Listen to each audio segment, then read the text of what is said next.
Bonsoir et bienvenue dans Plus belle ma Sarthe, l'émission consacrée au patrimoine sartois. Ce soir, la caméra d'LMTV s'est arrêtée du côté de Bourg-le-Roi, village féodal, un village médiéval qui mérite le détour, qui mérite d'être visité justement. Dans la deuxième partie de l'émission, on retrouvera nos chroniqueurs habituels et notre invité surprise. Dans l'immédiat, on retrouve Philippe Martin, le maire de Bourg-le-Roi.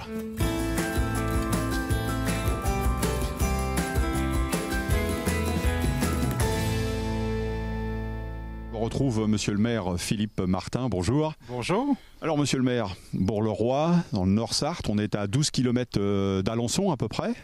Est-ce que vous pouvez nous présenter votre village, nous dire combien d'habitants aujourd'hui en 2025?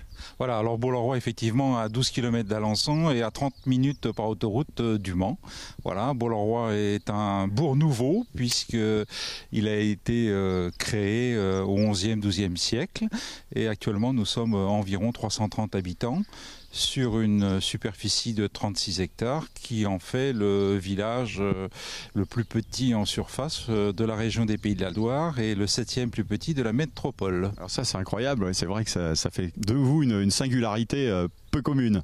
Oui, peu commune effectivement. C'est un bourg urbanisé qui n'a pas de voirie hors agglomération. Alors parlez-nous un petit peu du patrimoine aussi, puisqu'ici vous avez la chance d'avoir un riche patrimoine et on se souvient notamment qu'en 1944 lors de la libération, avec la présence du général Leclerc, ici la 2e DB avait libéré Bourg-le-Roi et vous gardez quelques souvenirs d'ailleurs en mairie.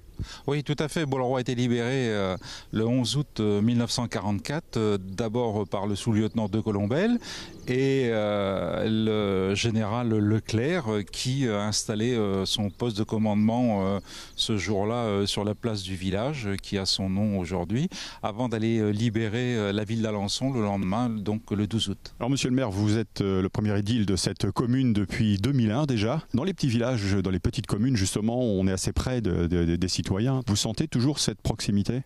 Oui, c'est un avantage d'être maire d'une petite commune où on connaît pratiquement tout le monde, où les échanges sont faciles, directs et où il fait bon vivre. Alors question travaux, de quoi peut-on parler et qui s'est réalisé ici dans la commune? Oui, alors déjà nous avons créé un lotissement, comme beaucoup de mes collègues. Nous souhaitons accroître le nombre d'habitants sur la commune afin, dans les années à venir, de frôler ou d'arriver aux 400 habitants. L'installation de commerce ou de nouveaux commerçants est un problème comme dans beaucoup de villages sartois mais aussi partout en France. Oui, c'est un vrai problème parce qu'à la fois on sollicite les services de l'État pour nous aider dans ce domaine. Les habitants souhaitent avoir des commerces de proximité, mais il faut dire aussi que la société a beaucoup évolué et les gens sont beaucoup attirés par les zones commerciales. Actuellement, nous avons une boucherie, charcuterie, traiteur. Nous avions eu par le passé une épicerie, bar, restaurant.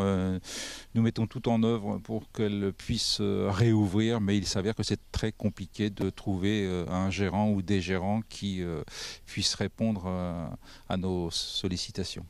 Alors parmi les activités, parmi les choses à voir ici à Bourg-le-Roi, il y a bien évidemment ce musée, la broderie d'art, visible et ouvert à partir de quelle période? Alors, tout d'abord, le musée, c'était parti d'une volonté municipale en 1993 qui s'est transformée rapidement en une association et qui a connu quelques présidents ou présidentes très efficaces. Aujourd'hui, le musée est ouvert du 1er mai au 21 septembre, les samedis et dimanches, où les visiteurs peuvent bénéficier de la présentation et de l'enseignement de brodeuses avec des permanents. Eh bien, merci monsieur le maire. Comment appelle-t-on d'ailleurs les habitants de Bourg-le-Roi? Alors les habitants de Bourg-le-Roi s'appellent les Régis-Borgiens, Régis comme roi et Régis-Borgiennes. Alors qu'à Bourg-la-Reine, près de Paris, c'est Régis-Naborgien et Régis-Naborgiennes. Bon, merci pour cette information. On va justement partir à la rencontre des Régis-Borgiens tout de suite.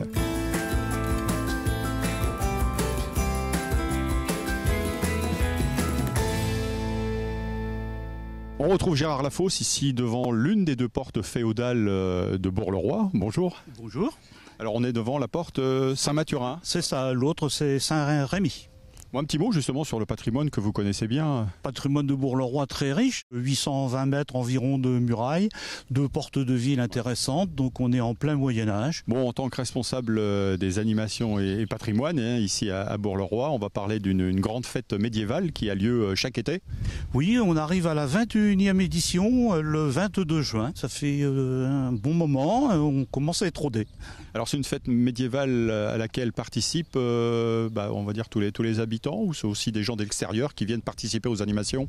Alors c'est beaucoup de personnes de l'extérieur. Nous avons affaire à des gens du spectacle, des intermittents du spectacle, des compagnies qui viennent nous proposer des spectacles vraiment intéressants, qui changent également tous les ans. On a toujours une base importante, c'est le tournoi de chevalerie, mais on a beaucoup d'animations qui varient d'une année à l'autre. Alors cette année, un petit changement ou deux? Beaucoup de changements cette année, des campements différents, des spectacles un petit peu déjantés, un spectacle de marionnettes également cette année.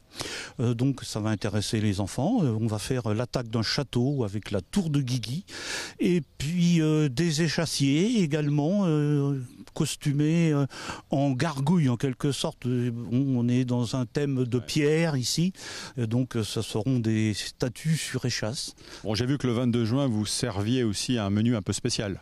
Oui, alors là on fait toujours un repas médiéval avec des recettes anciennes et qui sont faites par le traiteur du village. Donc j'insiste, il nous fait ça très très bien. Bon Gérard, ça c'est le 22 juin, la fête médiévale, et puis se déroulera un autre événement d'importance au mois de septembre. Oui, alors là, on sera au 20e rassemblement de voitures. Donc 150, 180 véhicules anciens et de collection qui vont se réunir juste à côté de la porte Saint-Mathurin, sur le même terrain que la fête médiévale. On change d'époque, tout simplement. Et puis, avec une tombola et une voiture à gagner. Donc là, tout le monde peut venir avec sa vieille voiture ou il faut s'inscrire avant peut-être? Ah, il faut s'inscrire avant parce qu'il y a toute une logistique pour les repas, etc. Donc il y a une intendance à suivre quand même. Merci Gérard.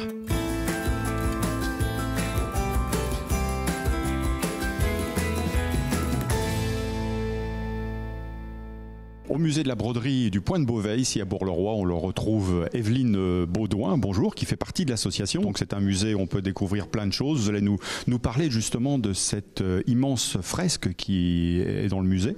Nous avons une fresque qui mesure 12 mètres de long, qui a été dessinée par M. Maquet, un habitant de Bourg-le-Roi, qui était prof d'art plastique, et qui a été brodée par mademoiselle Boïc, qui était un peu la chef de l'atelier autrefois. Et cette fresque, elle est dans une seule pièce. Bon alors justement, Evelyne, vous allez nous parler du Point de Beauvais. Qu'est-ce que le Point de Beauvais exactement, pour ceux qui, comme moi, ne savaient pas ce que c'était? Le Point de Beauvais, c'est un petit point de chaînette qui est fait avec un petit crochet très fin. Il est brodé aussi bien sur du coton que sur de la soie, de la peau, des dessus de sacs, des dessus de chaussures, beaucoup de gants, des grands gants comme autrefois. Et puis ils avaient commencé à broder sur de la broderie blanche. Ensuite, ils ont passé à la couleur. Il y avait une styliste qui dessinait. Et ensuite, c'était mis sur papier calque. On se servait d'une piqueuse, on appelait ça le ponçage. Donc il y avait le piquage avec cette machine. C'est comme une petite machine à coudre avec une pédale et qui faisait des petits trous tout autour du dessin. Et ensuite, le calque était posé sur le tissu.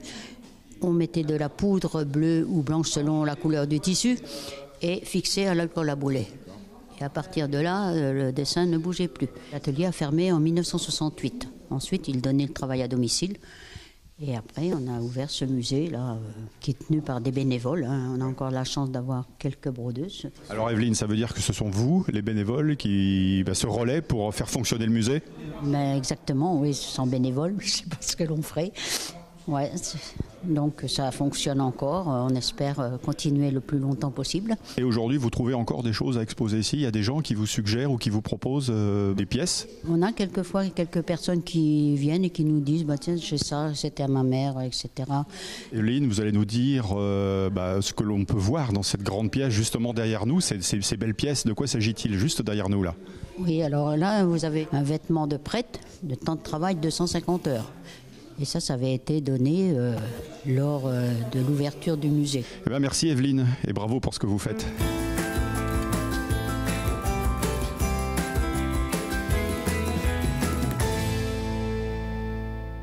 Alors on est toujours au musée, bien évidemment, ici à visiter à Bourg-le-Roi, où l'on retrouve Odile Racinet. Bonjour, alors vous êtes une ancienne brodeuse. Hein. J'ai commencé, j'avais 14 ans. Et aujourd'hui encore, voilà, vous gentiment prêtez au jeu aujourd'hui pour nous expliquer justement ce qu'est le point de Beauvais, c'est ça, avec le crochet. Alors qu'est-ce que vous faites là? Alors là, je commence une rose. C'est un petit cadre que je veux faire pour moi. C'est Yvonne Boïc qui m'avait appris. Moi, j'avais 14 ans et Yvonne m'a toujours suivi. Je suis entrée à l'atelier. J'avais un contrat de 3 mois pour apprendre. À l'essai? Oui, si on veut, mais j'étais un peu rémunérée déjà. Et ça a été très, très long et assez difficile pour commencer, parce qu'à 14 ans, on n'a pas envie de rester assis pendant 8. Ouais. Quelles sont les qualités requises justement pour être une bonne brodeuse, travailler au crochet? Il faut quoi? Il faut de la patience, de la dextérité? La précision, la patience, oui, beaucoup de patience. Du goût aussi pour le décor, la beauté, bien associer les couleurs. On avait appris, nous, au départ, à savoir tous les numéros de couleurs. Par exemple, dans la gamme des roses, on avait des 326, 776, 3326, 818, 819, tout ça suivait. Et dans les verts aussi. Donc, comme il y avait une personne, à ce moment-là, on était une trentaine dans l'atelier, il y avait une personne qui était déléguée pour distribuer les couleurs. Les bobines, quand il nous manquait du fil, on demandait rarement un vert foncé ou un vert clair, on demandait un 3346, 3347, 48, il y avait toutes ces teintes-là. J'ai travaillé 7 ans à l'atelier, dans un grand atelier qui se trouve dans la rue, là. Donc vous étiez venu pour voir, pour essayer, et finalement vous êtes resté, vous avez fait toute votre carrière? Je ne suis pas venue pour voir. C'est mes parents qui m'ont dit, tu vas aller travailler là. Ils étaient dans une ferme à 4 km, mes parents, et venaient en vélo tous les jours, faire aller-retour. C'était facile à faire. Yvonne, la principale, est taxée le temps, et on était payé au temps qu'on devait mettre. Et c'était prestigieux, travailler à la broderie de Bourg-le-Roi? Oui, mais pour moi, c'était un travail comme les autres. En tout cas, bravo et merci Odile pour ce que vous faites. Merci. Mais finalement, mon métier m'a plu.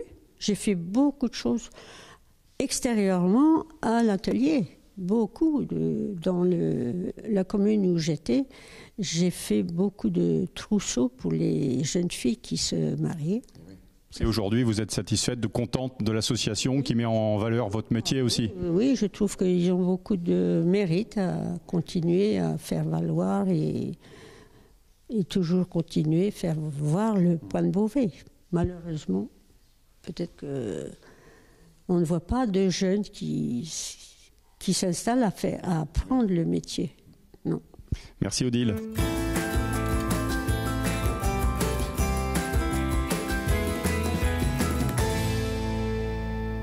Alors si vous passez par Bourg-le-Roi, il y a bien évidemment le musée de la broderie et du point de Beauvais à visiter, mais il y a également un autre site, c'est le parc animalier.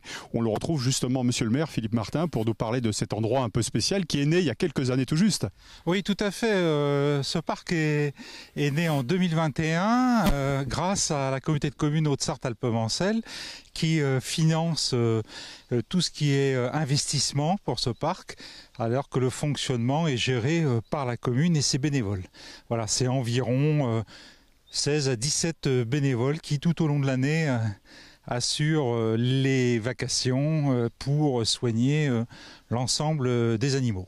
Alors c'était quoi l'idée, la création de ce parc animalier? Parce qu'elle a un autre but aussi, j'imagine. Oui, tout à fait. Antérieurement, cette motte féodale était abandonnée. Personne ne pouvait y accéder. Et nous procédions au fauchage mécanique 2 fois par an. Et nous est venue l'idée de faire de l'éco-pâturage, de rendre ce site accessible à tous, afin de découvrir les ruines d'un donjon du XIIe siècle. Alors parlez-nous un petit peu des animaux qu'on peut y découvrir. Alors dans ce parc, une cinquantaine d'animaux qui sont tous des animaux domestiques. On peut y découvrir essentiellement des races qui ont été ou qui sont en voie de disparition ou de stagnation, telles que le mouton d'Ouessant, des chèvres anglo-nubiennes, des chèvres naines. Nous avons des ânesses du Cotentin, des chèvres de Rove, les chèvres de Rove étant des chèvres qui sont de la région de Marseille, qui sont essentiellement utilisées pour le débroussaillage, et puis évidemment des alpagas. Bon, merci Monsieur le maire, on arrive au terme de cette émission. Juste un petit mot pour nous dire qu'il est ouvert depuis le mois de mai jusqu'au mois de... Alors, il est ouvert effectivement du 1er mai au 21 septembre, tous les mercredis, samedi, dimanche et jours fériés de 9h à 18h. L'entrée est gratuite. Toutes les familles peuvent donc profiter de ce passage. Et nous acceptons bien évidemment des dons qui nous permettent de donner l'alimentation à l'ensemble de ces animaux. Merci Monsieur le maire. L'émission continue puisque dans quelques instants, on va retrouver nos chroniqueurs habituels et notre invité surprise. À tout de suite.